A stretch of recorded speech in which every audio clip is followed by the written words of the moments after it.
رب العالمین والصلاة والسلام علی سید الانبیاء والمرسلین خاتم النبیین سیدنا الممجد بشیرنا المسدد نذیرنا المؤید المصطفى الامجد المحمود الاحمد بالقادر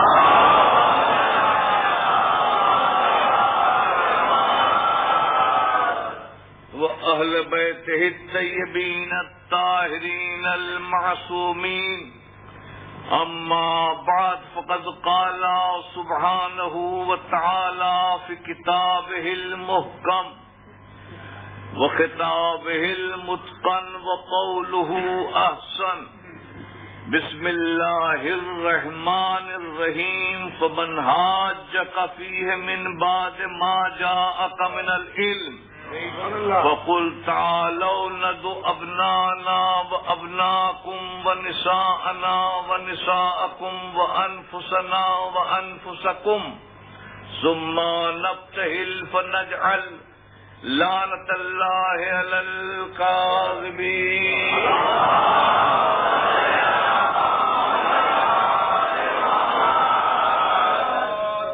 ارشاد رب العزت ہو رہا ہے کہ اے ہمارے رسول، جب العلم کے آنے کے بعد کوئی تم سے حجت اور تکرار کرے تو کہہ دو کہ اب کوئی حجت، کوئی دلیل، کوئی برہان، کوئی گفتگو، کوئی بحث، کوئی مباحثہ نہیں ہوگا. اب صرف یہ دیکھا جائے گا کہ اپنے عقیدے پر یقین اور اعتماد کس کو ہے. لہذا تم اپنے بیٹوں کو لاؤ، ہم اپنے بیٹوں کو لائیں، تم اپنی عورتوں کو لاؤ، ہم اپنی عورتوں کو لائیں، تم اپنے نفوس کو لاؤ، ہم اپنے نفسوں کو لائیں، پھر مباہلہ کریں، پتہ چل جائے گا کہ حق و صداقت کہاں.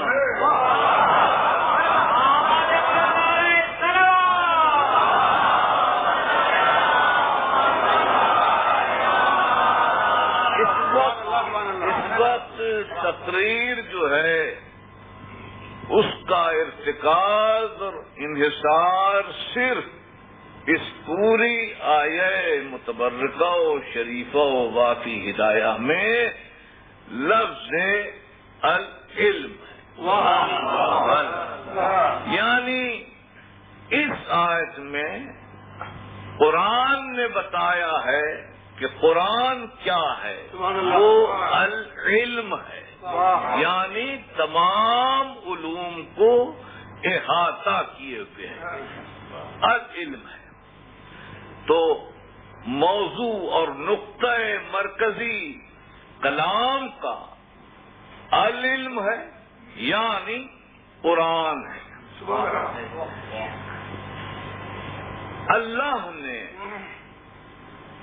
ہر دور میں، ہر عہد میں، ہر زمانے میں، ہر ملک میں اپنی ہدایت بھیجی، اپنی رہنمائی بھیجی، انبیاء کو اور رسل کو بھیجا.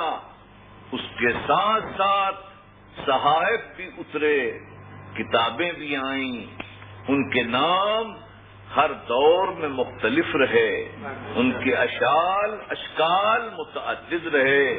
کبھی وہ تورات موسیٰ بنا، کبھی وہ انجیل عیسیٰ ہوا، کبھی وہ صحف ابراہیم ہوا، کبھی وہ اسفار ایوب ہوا، کبھی وہ مواعظ یعقوب ہوا، اور کبھی وہ قرآن محمد مصطفیٰ.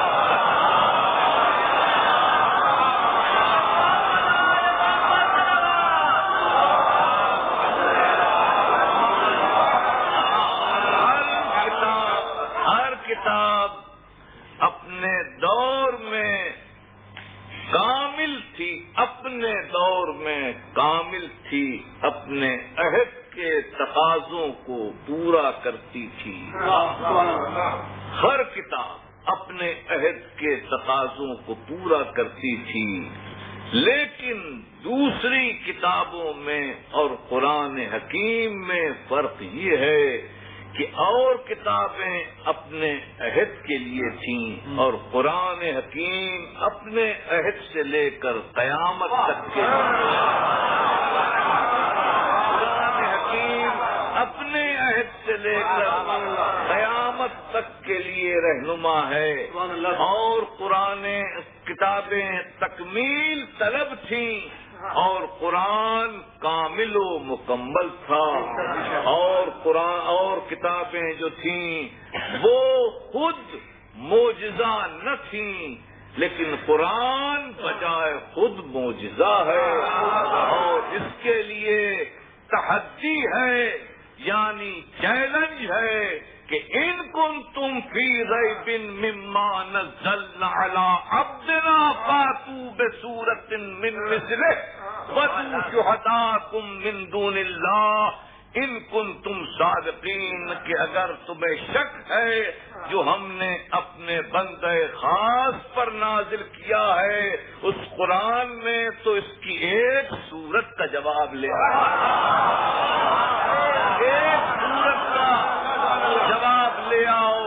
اور جب دیکھا کہ فصاحت بلاغت عرب جو ہے وہ سر جھکائے ہوئے شکست خوردہ کھڑی بھی ہے، تو پھر قرآن نے اپنی فتمندی، ارجمندی، بلندی کا اعلان کیا کہ قل لئن اجتمعت الانس والجن لا ان یاتوا بمثلہ هذا القرآن لا یاتون بمثلہ ولو کان بعضهم لبعض ظہیرا۔ تم کیا ہو اے اہل عرب، اگر تمام جن و انس بھی جمع ہو جائیں کہ اس قرآن کا جواب لے آئیں تو اس کتاب لاجواب کا کوئی جواب نہیں۔ معلوم ہوا ایک لاجواب کتاب ہے، لاجواب کتاب ہے، اور اس کی شان جو ہے وہ سارے کتب آسمانی سے نرالی ہے۔ قرآن کی عظمت کے بارے میں، اس کے جلال اور اس کی ہیبت کے بارے میں ارشاد ہوتا ہے کہ لو انزلنا هذا القرآن على جبل لرأيته خاشعا متصدعا من خشیت اللہ، اگر ہم اس قرآن کو پہاڑ پر نازل کرتے تو وہ بھی ہیبت الہی سے ہٹ جاتا، کیونکہ قرآن جو ہے وہ نور ہے۔ انزلنا الیکم نورا مبینا، ہم نے تمہاری طرف نور مبین اتارا ہے، اور نور مبین جو ہوتا ہے اس کی تاثیر یہ ہوتی ہے کہ فلما تجلی ربہ للجبل جعلہ دکا وخر موسیٰ صعقا، جب نور رب کی چھوٹ پڑی تو پہاڑ ریزہ ریزہ ہو گئے اور موسیٰ کو غش آ گیا۔ معلوم ہوا کہ ہلکے سے نور کی چھوٹ ایسی ہوتی ہے کہ پہاڑ ریزہ ریزہ ہوتا ہے، اور کلیم کو غش آتے ہیں۔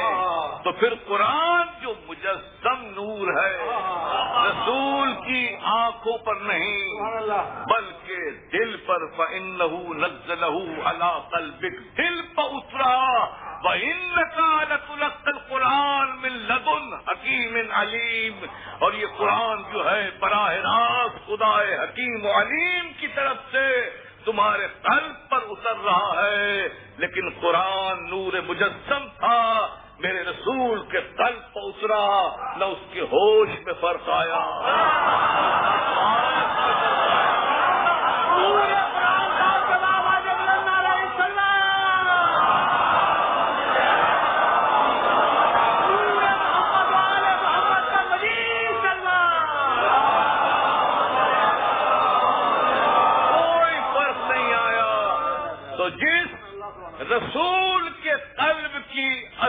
یہ ہو کہ اس پر قرآن کی ہیبت اثر انداز نہ ہو، اس پر بخار یا جادو کی کیفیت ایسے اثر انداز ہو۔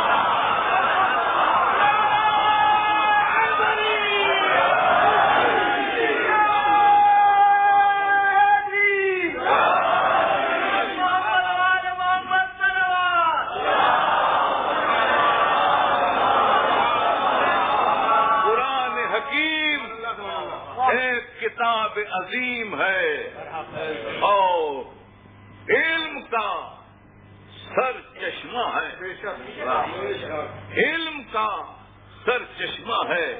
مسلمانوں کو چاہیے کہ قرآن حکیم سے ہر وقت استفادہ کرتے رہیں، ہر وقت علم سے استفادہ کرتے رہیں۔ یہ ایک نہر جاری ہے اور ایک کوثر صافی، جس سے استفادہ ضروری ہے۔ قرآن العلم ہے۔ قال القاضی ابو بکر ابن العربی فی قانون التاویل ان علوم القرآن سبت آلاف و سبون الف علم على عدد کلمۃ القرآن۔ قاضی ابو بکر ابن عربی اپنی کتاب قانون التاویل میں لکھتے ہیں کہ قرآن میں 70,000 علوم ہیں اور آیے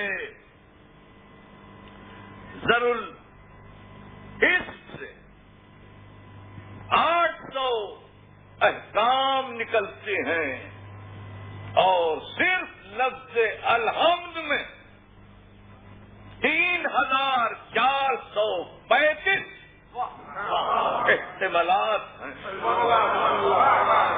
اور قرآن کس عنوان پر مشتمل ہے، یہ اس لیے کہتا ہوں کہ قرآن فہمی اتنی آسان نہیں ہے۔ قرآن کس عنوان پر مشتمل ہے، اس کو آپ کے تیسرے امام حسین علیہ السلام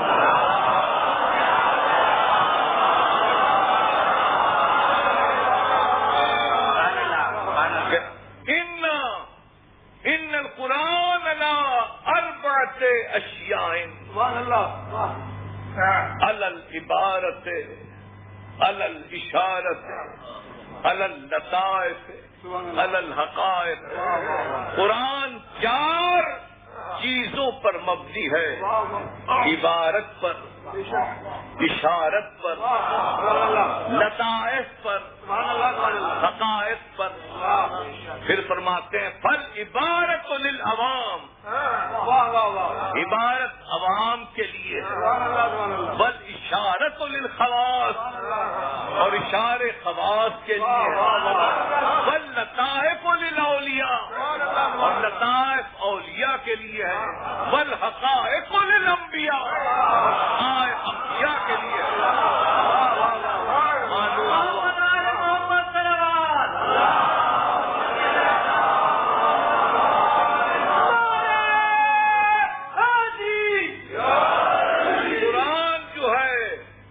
علوم کا سر چشمہ ہے، جتنے علوم نکلے ہیں وہ سب قرآن ہی کا طفیل ہے، قرآن ہی کا فیض ہے۔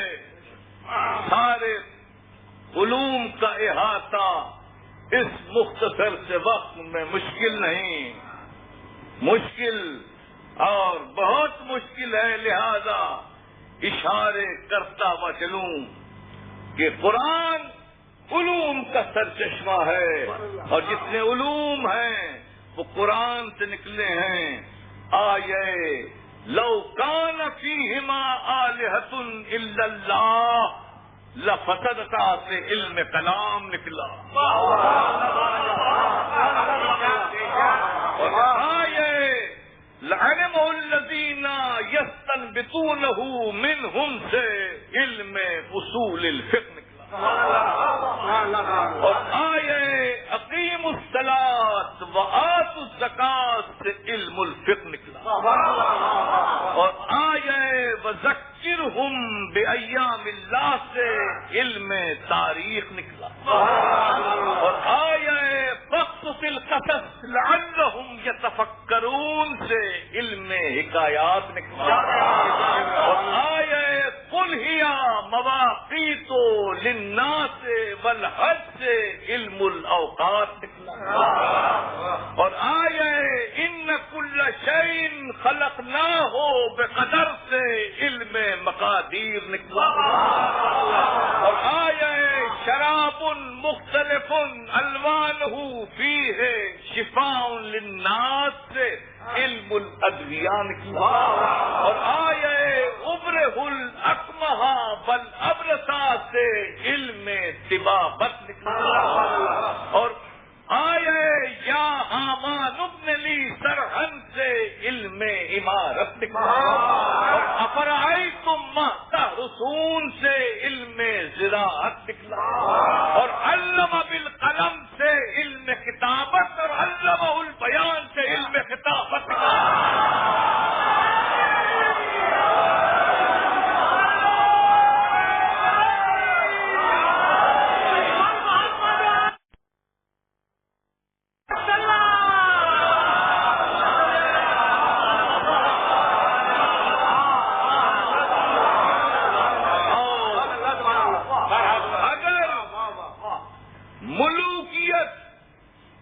ذہن و فکر و نطق و لب کی بخیا گری نہ کرتی، اس قرآن میں ایجادات حاضرہ کے لیے بھی اشارے موجود ہیں، ہر آیت جو ہے وہ اشارہ کر رہی ہے، وَلِسُلَيْمَانَ الرِّيحَ غدوها شہر و رواها شہر سے ہوائی جہازوں کی طرف اشارہ، والفلک التی تجری فی البحر سے بحری جہازوں کی طرف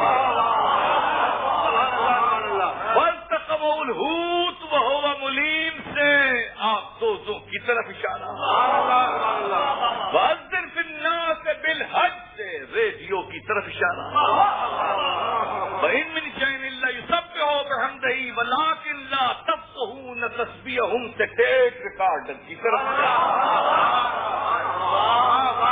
وَسَخَّرَ لَكُمُ الشَّمْسَ وَالْقَمَرَ دَائِبَيْنِ سے تسخیر آفتاب اور قبضہ خبر کی طرف، اور لَتَرْكَبُنَّ طَبَقًا عَن طَبَقٍ سے خلا کے سفر کی طرف، وَجَعَلْنَاهَا رُجُومًا لِلشَّيَاطِينِ سے میزائیل کی طرف اشارہ، وَكَشَفْنَا عَنْكَ غِطَاءَكَ فَبَصَرُكَ الْيَوْمَ حَدِيدٌ سے ایکسریز شعاؤں کی طرف اشارہ ہے، اور ترمیہم بِحِجَارَةٍ مِّن سِجِّیلٍ سے ایٹم بم کی طرف اشارہ۔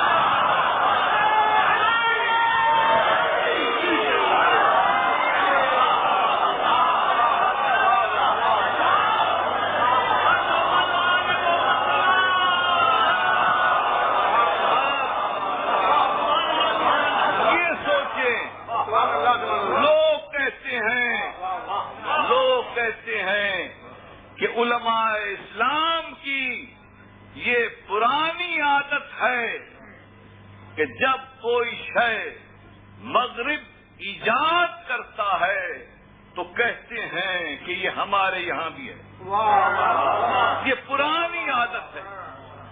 اگر قرآن میں موجود تھا تو پھر مسلمانوں نے اس سے فائدہ کیوں نہیں اٹھایا؟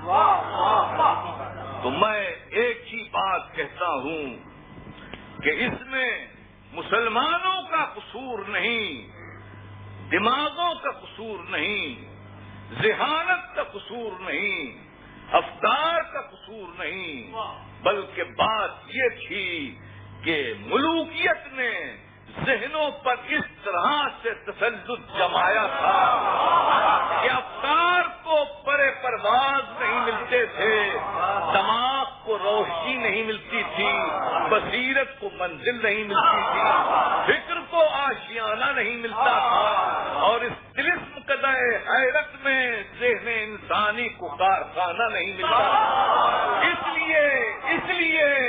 لیے سائنس اور علوم حاضرہ اس زمانے میں مسلمانوں کے ذریعے سے صادر نہیں ہو سکے۔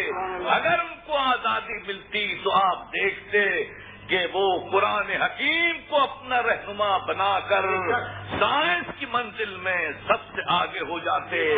لہذا اگر فرض کیجئے کہ آپ یہ سوچتے ہیں کہ ان آیات سے جو میں نے استنباط کیا ہے اور استفادہ کیا ہے اس میں کچھ تعامل ہے، تو قرآن حکیم موجود ہے آپ کے سامنے، کیا اس میں انبیاء کے معجزے نہیں ہیں؟ انبیاء کے معجزے نہیں ہیں؟ سارے لوگ تسلیم کریں گے کہ انبیاء کے معجزے موجود ہیں، تو معجزات کا مطلب کیا؟ معجزات کا مطلب کیا ہے؟ سبق ملا ہے، یہ معراج مصطفیٰ سے مجھے کہ عالم بشریت کی زد پہ کر دوں۔ معلوم ہوا کہ علامہ اقبال رحمۃ اللہ علیہ معجزات کا فلسفہ یہ بتاتے ہیں کہ معجزات علانیت نبوت کی تسکین کے لیے نہیں ہوتی، بلکہ نوع بشر کی تعلیم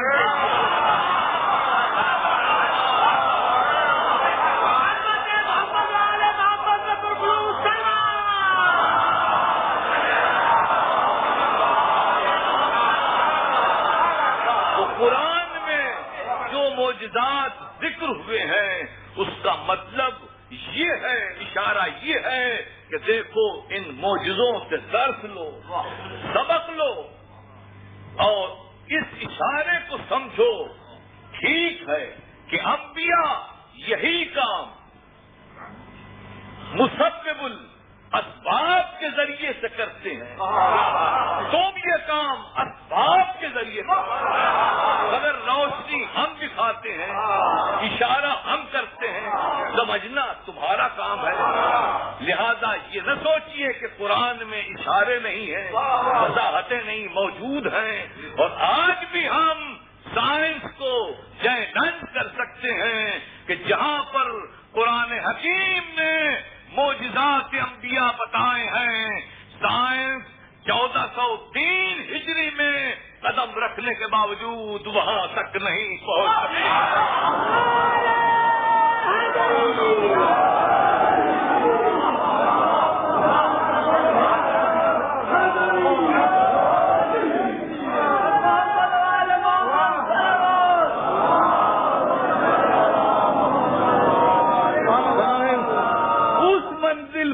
سائنس ابھی تک نہیں پہنچ سکی جہاں ہزاروں سال پہلے انبیاء پہنچے ہیں۔ یہ ٹھیک ہے کہ تم ہوائی جہاز بنا سکتے ہو، یہ ٹھیک ہے سائنسدانوں کہ تم ہوائی جہاز بنا سکتے ہو، لیکن سلیمان کی طرح ہوا کو بساط نہیں۔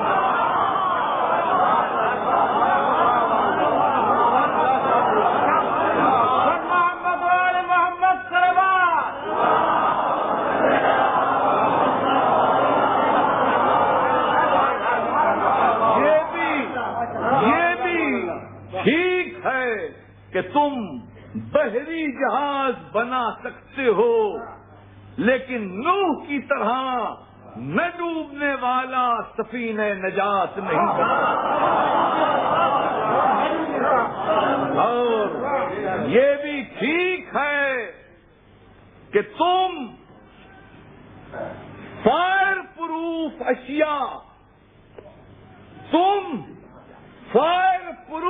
اشیاء بنا سکتے ہو، لیکن خلیل کی طرح نار کو گلنار نہیں بنا سکتے۔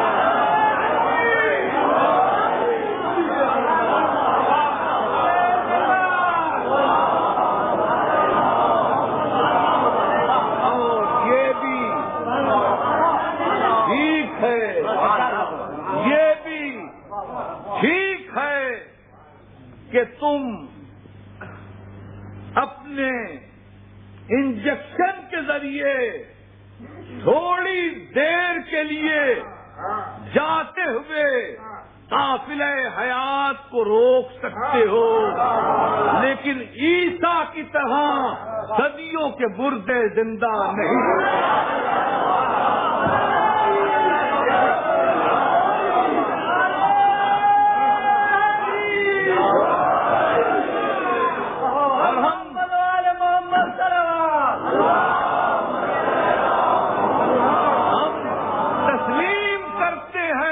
تسلیم کرتے ہیں کہ تمہاری قیمتی دواؤں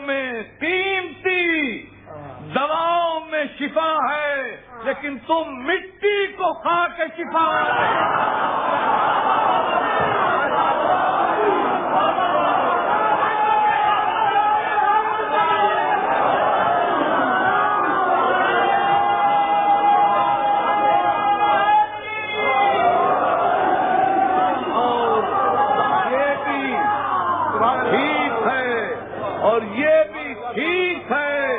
اور یہ بھی ٹھیک ہے کہ تمہارے سیارے خلا کا سینہ چیرتے ہوئے، گردوں پیمائی کرتے ہوئے، افلاک کو دباتے ہوئے بلندیوں کی طرف جا سکتے ہیں، مگر قاب قوسین کی جھلک بھی نہیں۔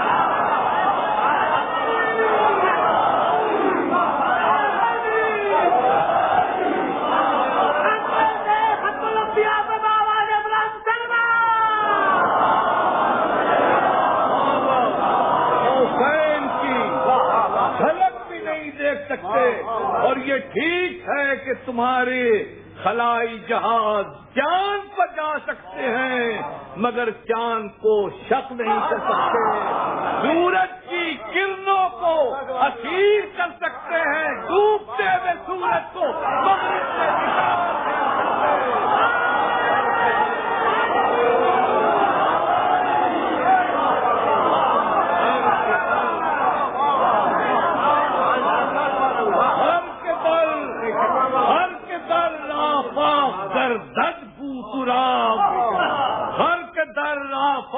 گردن بوتراب باز گردان مغرب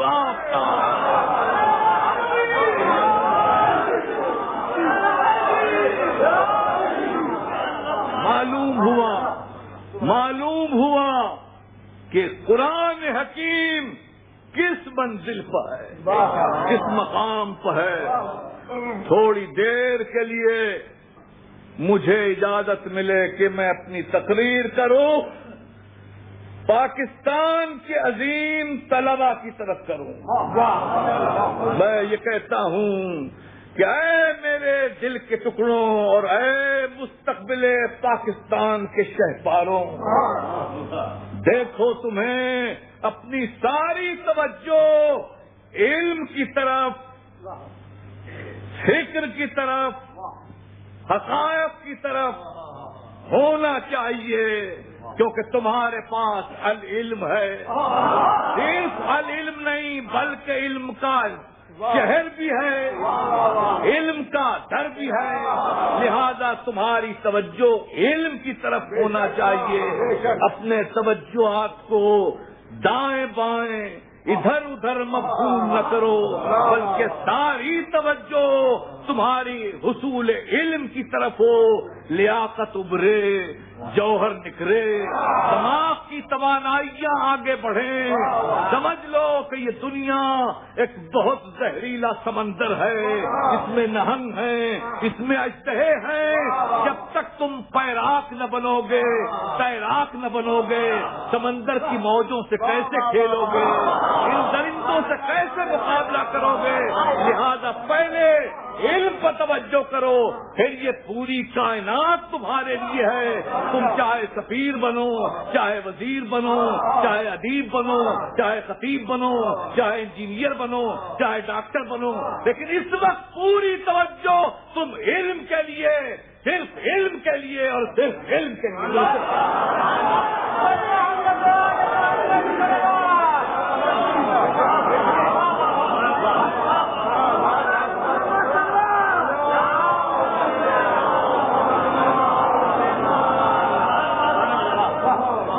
دوستو میں یہ کہہ رہا تھا کہ قرآن جو ہے وہ العلم، اور جب العلم ہے تو اس کا سمجھنا آسان نہیں ہے جب تک کہ معلم قرآن اس کو سمجھائے نہیں۔ قرآن کو اس طرح سمجھا نہیں جا سکتا کہ انسائکلوپیڈیا کا آئینہ ہو اور آنکھوں میں مغربی افکار کا سرما ہو اور بحریت کے چراغ رخ نازیبا کی روشنی میں اس کو دیکھا جائے اور اس کی آیتوں کو سمجھا جائے۔ قرآن اس طرح سمجھ میں نہیں آئے گا۔ قرآن کو تو وہی بتائے گا